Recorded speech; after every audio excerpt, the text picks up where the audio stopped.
Hello नमस्कार, कैसे हैं आप सब लोग। मेरा नाम है राज राजौरिया और स्वागत है आपका एक बार फिर राजौरिया साइंस एकेडमी पर। हम पढ़ रहे हैं क्लास 10th का चैप्टर 6 जिसका नाम है कंट्रोल एंड कोऑर्डिनेशन। ठीक है, तो पूरे चैप्टर के ओवरव्यू में से जो फर्स्ट पार्ट था हमारा नर्वस सिस्टम के दो पार्ट थे। हमने पढ़े थे कि पूरा नर्वस सिस्टम है हमारा, वो ब्रेन और स्पाइनल कॉर्ड से मिलकर बना होता है। ठीक है, ब्रेन हमने इसके पहले वाले लेक्चर में कंप्लीट कर लिया है। जिन बच्चों ने ब्रेन नहीं पढ़ा है वो इसके पिछले वाले लेक्चर में जाके ब्रेन को पढ़ सकते हैं। नर्वस सिस्टम का हमारा जो सेकंड पार्ट है वो है हमारी स्पाइनल कॉर्ड। ठीक है, तो आज के लेक्चर में हम स्पाइनल कॉर्ड है उसके बारे में पढ़ेंगे और रिफ्लेक्ट आर्क के बारे में पढ़ेंगे। तो रिफ्लेक्ट आर्क क्या होता है, ठीक है। तो चलिए फटाफट से शुरू करते हैं। ये जो ऊपर वाला पोर्शन है, हमने क्या पढ़ा था कि जो हमारा नर्वस सिस्टम है वो ब्रेन और स्पाइनल कॉर्ड से मिलकर बना होता है। तो ये तो है हमारा ब्रेन और ये है हमारा स्पाइनल कॉर्ड। ठीक है, ये दोनों मिलकर क्या बनाते हैं, हमारा ह्यूमन नर्वस सिस्टम। क्या बनाते हैं, ह्यूमन नर्वस सिस्टम। ठीक है, जिसके अंदर हमारा ब्रेन होता है और हमारा स्पाइनल कॉर्ड होता है। ये दोनों मिलकर क्या बनाते हैं, ह्यूमन नर्वस सिस्टम बनाते हैं। ठीक है, ओके। तो डायग्राम को पहले देख लें, डायग्राम को बहुत अच्छे से समझना ताकि आपको समझ में आ जाए कि नर्वस जो हमारा स्पाइनल कॉर्ड है वो कहाँ लोकेटेड होता है, उसका स्ट्रक्चर कैसा होता है। ठीक है, और वो क्या काम करता है। ये हमारा ब्रेन सबसे हमने ऊपर पढ़ा था, तो ये भी ये क्या हो गया हमारा ब्रेन। हमने पढ़ा था स्पाइनल कॉर्ड किससे अटैच होता है, हमारे मेड्यूला से। ये हमारे यहाँ क्या होता है, हमारा मेड्यूला बोन्स से नीचे होता है और स्पाइनल कॉर्ड को अटैच करता है हमारे ब्रेन के साथ। तो ये तो हो गया हमारा मेडुला। अब देखना, ये जो नीचे वाला पोर्शन आपको दिख रहा है, ये पूरा जो लंबा स्ट्रक्चर दिख रहा है गोल आपको, ये होती है हमारी मेन स्पाइनल कॉर्ड। क्या होती है, स्पाइनल कॉर्ड होती है। ठीक है, आ रहा समझ में, दिख रहा। ये क्या होती है, स्पाइनल कॉर्ड। इसका स्ट्रक्चर कैसा होता है, देखना सिलेंड्रिकल स्ट्रक्चर। स्ट्रक्चर कैसा होगा इसका, सिलेंड्रिकल होगा, गोल होगा और लंबा होगा। जो कहां तक होती है, हमारी कमर तक होती है। हमारे हेड से लेके हमारी जो कमर तक हमारी क्या होती है, स्पाइनल कॉर्ड होती है। नेक्स्ट देखना, it is enclose in a bony case called vertebral column. ठीक है, बोनी केस, जो छोटी छोटी हमारी हड्डियां होती है, रीढ़ की हड्डी जिसको हम बोलते हैं, ये इनको बोलते हैं बोनी केस। क्या होती है, वर्टिब्रल कॉलम होते हैं। तो इसके अंदर होती है, देखना ये वर्टिब्रल कॉलम है आसपास। जब हम स्केलेटन पढ़ेंगे ह्यूमन का, उसके अंदर सारी बोन्स को हम याद करेंगे। अभी आप समझना, इन बोन्स को एक साथ क्या बोला जाता है, वर्टिब्रल कॉलम कहा जाता है। और इस वर्टिब्रल कॉलम के अंदर ही हमारी स्पाइनल कॉर्ड जो रहती है वो प्रोटेक्टेड रहती है। ठीक है, आगे समझ में। अगला देखना, it is surrounded by membrane called meninges. जिस प्रकार ब्रेन हमारा मेनिंजेस से प्रोटेक्ट रहता है, कवर्ड रहता है, उसी प्रकार हमारी स्पाइनल कॉर्ड भी क्या रहती है, मेनिंजेस जो लेयर्स होती है हमने पढ़े थे, पायामीटर, एरेक्नाइट और ड्यूरामीटर। आगे समझ में। अगला देखना, 31 pair of nerves arise from the spinal cord. सबसे इंपॉर्टेंट है, एमसीक्यू में पूछ लिया जाता है, कितनी नर्व्स निकलती है स्पाइनल कॉर्ड से, कितनी नर्व्स निकलती है हमारे, 31 जोड़ी नर्व कहां से निकलती है, स्पाइनल कॉर्ड से। ठीक है, मेनिंजेस से कवर्ड रहती है। ये पॉइंट आप याद रखना। अगला देखना, it helps in conduction of nerve impulse to and from the brain. तो जो हमारा स्पाइनल कॉर्ड होता है वो हेल्प करता है काय में, जो हमारी नर्व इंपल्स होती है उनको ब्रेन तक पहुंचाने में हेल्प करता है। ठीक है, आगे समझ में। तो स्पाइनल कॉर्ड आपका 10th के सिलेबस में ज्यादा नहीं दिया गया है, सिर्फ इतना है। आप याद रखना है, या तो आपसे डायग्राम पूछ लेंगे कि स्पाइनल कॉर्ड का डायग्राम बनाइए। दो चार पॉइंट आपको जो उसमें लिखना होगा कि वो इनको अटैच करता है हमारे स्पाइनल कॉर्ड से। ठीक है, और हेल्प करता है काय में, ब्रेन तक नर्व इंपल्स को भेजने में हेल्प करते हैं हमारा स्पाइनल कॉर्ड। ठीक है, आगे इतना समझ में। ओके, वो चीज जो इसके अंदर आपको याद रखनी है, नर्वस ऑर्गन के बारे में। कौन से ऑर्गन के बारे में, नर्वस ऑर्गन के बारे में। एग्जाम में पूछा गया था, नर्वस ऑर्गन के बारे में सवाल आया था एग्जाम में। ठीक है, तो बच्चे क्या हो गया था, कंफ्यूज हो गए थे कि नर्वस ऑर्गन क्या होते हैं, हमने तो पढ़ा ही नहीं। ठीक है, तो ब्रेन और स्पाइनल कॉर्ड ये हमारे नर्वस सिस्टम का पार्ट होता है। हमने पढ़ा था कि नर्वस सिस्टम, हमारा ह्यूमन का नर्वस सिस्टम किन दो चीजों से मिलकर बना होता है, हमारे ब्रेन और स्पाइनल कॉर्ड से। तो ब्रेन और स्पाइनल कॉर्ड को ही नर्वस ऑर्गन कहा जाता है। ठीक है, कभी आपसे पूछे नर्वस ऑर्गन के बारे में तो क्या होता है, हमारा ब्रेन और स्पाइनल कॉर्ड, यही हमारे नर्वस ऑर्गन होते हैं। ठीक है, ये दोनों क्या होते हैं? नर्वस ऑर्गन होते हैं। अगर आपसे पूछे तो इनके बारे में ही आपको लिखना है, ब्रेन और स्पाइनल कॉर्ड के बारे में। ठीक है, ओके, चलिए आगे बढ़ते हैं। तो अगला जो टॉपिक है हमारा, रिफ्लेक्ट आर्क। क्या होता है रिफ्लेक्ट आर्क?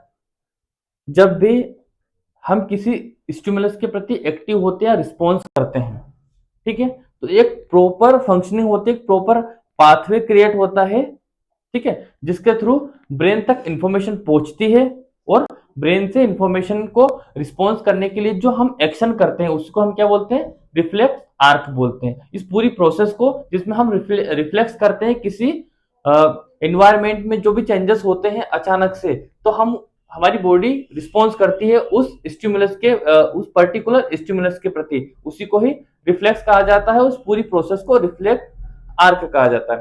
ठीक है, समझना।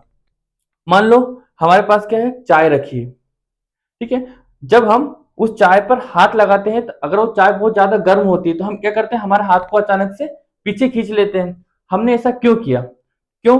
क्योंकि हमारे हाथ के ऊपर हमारी जो स्किन होती है, ठीक है, तो चाय हमारे लिए क्या हो गई, एक स्टिमुलस की तरह कार्य करेगी, क्योंकि चाय कैसी है, गर्म है, और हीट क्या होती है, एक स्टिमुलस होता है।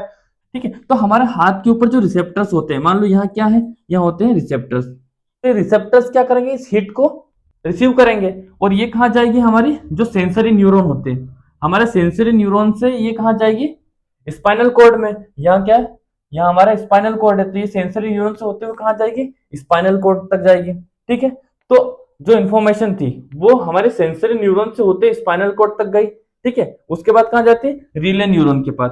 रीले न्यूरॉन क्या होता है, एक जंक्शन होता है जो इन्फॉर्मेशन को कलेक्ट करता है और पर्टिकुलर पार्ट को, जहां उस स्टिमुलस के प्रति प्रॉपर फंक्शनिंग होती है, तो वहां तक पहुंचाने का काम किसका होता है, न्यूरो सेंटर का। तो जो रिले न्यूरॉन होता है वो इस इंफॉर्मेशन को कहां भेजेगा, ब्रेन तक भेजेगा। ठीक है, ब्रेन से वापस इंफॉर्मेशन आई, फिर कहां जाएगी, वो मोटर न्यूरॉन में। ठीक है, मोटर न्यूरॉन से होते हुए वो जाएगी हमारी अफेक्टर मसल के पास। अफेक्टर मसल या अफेक्टर्स वो होते हैं जो रिस्पॉन्सिबल होते हैं रिस्पॉन्स करने के लिए। ठीक है, जब हम हाथ खींचते हैं तो हाथ खींचने में जो हेल्प करता है वो होता है हमारे अफेक्टर्स। ठीक है, तो यहाँ होते हैं हमारे अफेक्टर्स। ठीक है, फिर हम क्या करेंगे, हाथ को हटा लेंगे, खींच लेंगे पीछे, और वो मैसेज हमको मिला था कि किसी भी गर्म चीज को छूने से हमें क्या होगा, दर्द होता है, तो वो मैसेज कहाँ जाएगा, वो मैसेज जाएगा ब्रेन में, और वो कहाँ जाएगा, ब्रेन में जाके स्टोर हो जाएगा। नेक्स्ट टाइम आप जब भी आप किसी गर्म चीज को देखोगे तो आपको ये महसूस होगा कि यार हमें इसे हाथ नहीं लगाना है क्योंकि हमें इससे हर्ट होगा। सपोज करो बचपन में आप सभी ने गलतियां की होगी, पापा क्या करेंगे, आपकी पिटाई लगा देंगे। ठीक है, तो जो पापा ने पिटाई लगाई आपकी, वो क्या हो गया, वो आपके लिए अफेक्टर मसल की तरह काम करी। आपने गलती करी तो नेक्स्ट टाइम क्या होगा, आपको याद रहेगा कि मुझे गलती नहीं करना है, नहीं तो मम्मी किसको बता देगी, पापा को, और पापा क्या कर देंगे, पिटाई कर देंगे। ठीक है, यही पूरा एक प्रोसेस होता है, पाथवे होता है, ब्रेन में हमारी स्टोर हो जाती है चीजें। जब हम किसी चीज के प्रति किसी स्टिमुलस के प्रति रिएक्ट करते हैं, रिस्पॉन्स करते हैं, तो हमारा ब्रेन उस मैसेज को परमानेंटली स्टोर कर लेता है। ठीक है, ओके, इसका प्रॉपर एक पाथवे में आपको बना के समझा देता हूं। ये डायग्राम है जो एग्जाम में आपसे पूछ लिया जाता है। तो आपको क्या करना है, एक स्टिमुलस बनाना है, ये प्रॉपर एक हैंड है जिसके अंदर आपको सेंसरी न्यूरॉन बनाना है, एक मोटर न्यूरॉन बनाना है, क्योंकि सेंसरी न्यूरॉन क्या करेगा, स्टिमुलस को सेंस करके रिसेप्टर के थ्रू कहां ले जाएगा, स्पाइनल कोड तक ले जाएगा, स्पाइनल कोड उसे रिले न्यूरॉन तक भेजेगी, उसके बाद वो ब्रेन में प्रोसेस के लिए जाएगा। ब्रेन से रिटर्न जो आएगा वो होता है हमारा मोटर न्यूरॉन। मोटर न्यूरॉन के थ्रू वो इफेक्टर तक आता है और रिस्पॉन्स करता है। ठीक है, आगे इतना समझ में, पाथवे देख लो इसका। तो डेफिनेशन देखना, द पाथवे एक ऐसा रास्ता जिसमें क्या करते हैं, जिसके थ्रू हमारी जो नर्व इंपल्सेस होती है वो कहाँ जाती है, हमारे रिफ्लेक्स एक्शन के पास। रिफ्लेक्स एक्शन क्या होते हैं, आपने हमने पढ़ा था, रिफ्लेक्स एक्शन क्या होते हैं, ऐसे एक्शन जो सडन होते हैं, जिसका कंट्रोल किसके पास होता है, हमारे स्पाइनल कोड के पास।